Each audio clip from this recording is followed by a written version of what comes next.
Thank you, Madam Chair. Let me start by saying that I think, at least our group thinks, that context is important in this debate.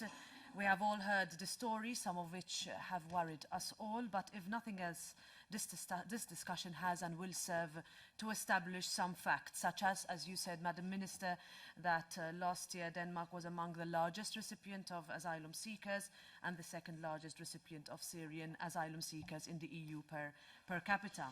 We have also seen that Denmark accepts UN quota refugees as part of the resettlement program, and although you have an opt-out from all EU asylum law, as the Commission has just clarified, Denmark does participate voluntarily in EU relocation and resettlement programs, even when this is not always done by other member states.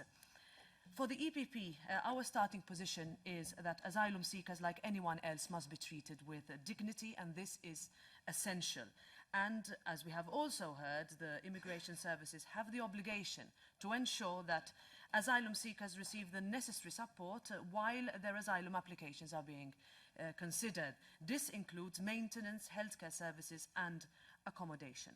The basic aim must be to ensure that those who are truly in need receive all the necessary support. The Danish welfare state, as we understand it, is based on the principle that those who do not have the financial means to take care of themselves will receive support from the society and the authorities. However, those who do have the means should be able to take care of themselves. This applies to Danish citizens who, for example, are unemployed, as well as to asylum seekers.